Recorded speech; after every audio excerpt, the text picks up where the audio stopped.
In this video, we will cover how to send a secure email to a patient. Specifically, this video is for those who have linked their practice management system to OperaDDS.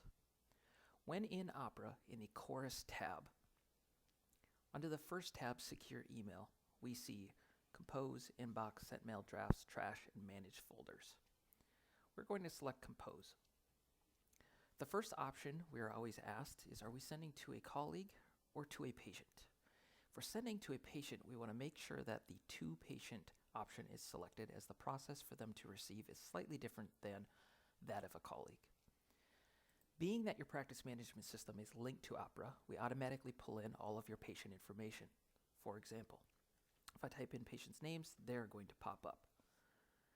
If I was to, say for instance, type in this patient's name, we see their information has populated here. I simply just click on them. Now, the very first time that I ever send them a message, this screen is going to pop up.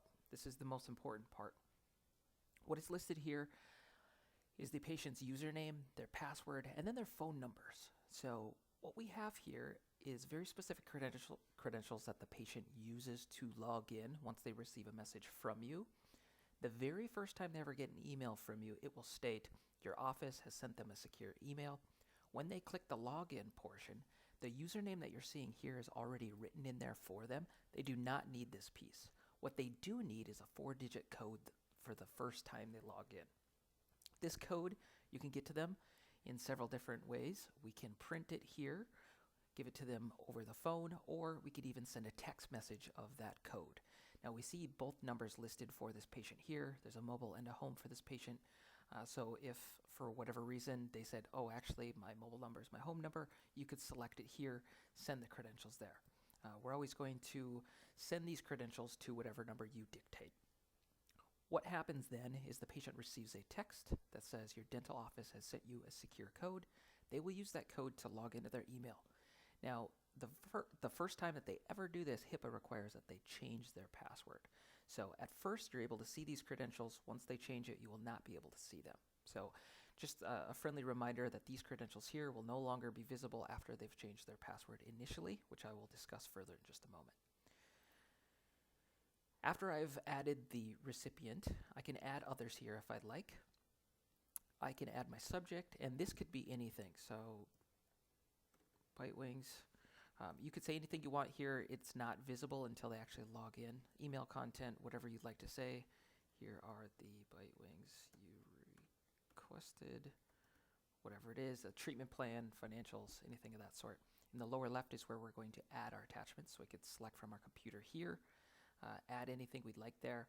And once we've done so, we can click the send button. Now the send button is this green button in the lower right here. So I'm going to send this off. Now, immediately, the patient's going to get a secure email that states your office has sent you a new secure message.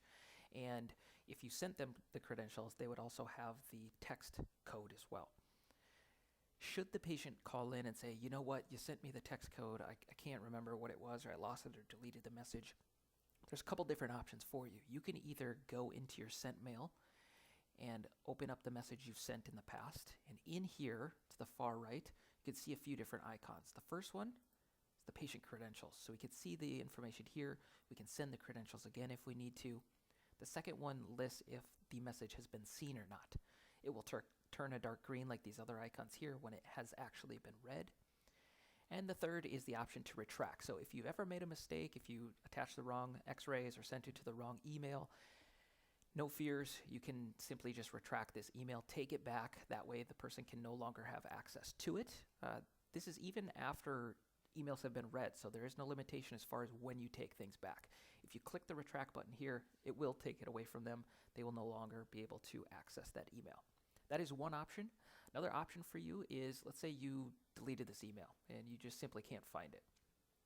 What you'll do is you'll click on the magnifying glass up here. We call this the looking glass.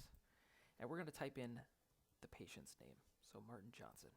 We're going to go to the patient's profile, and in here, in the upper right, are the patient credentials. Now, it's going to list the patient credentials if the patient's never changed their password, so they've never logged in before. It's always going to tell you this information here. If the patient has logged in, their credentials are now protected by HIPAA. which means that you can no longer see their password. Instead, what you're going to see is it's going to say send reset link. So send password reset link. Once clicked, it would, of course, send them a password reset that the patient can then use to reset their password. So a couple different options for you. Just know that you can always look up the patient, see their information, send it to them again if you need to, or send them a password reset. It's that easy. If you have any questions, feel free to reach out to us at care@operadds.com or our support line 1-800-399-9171.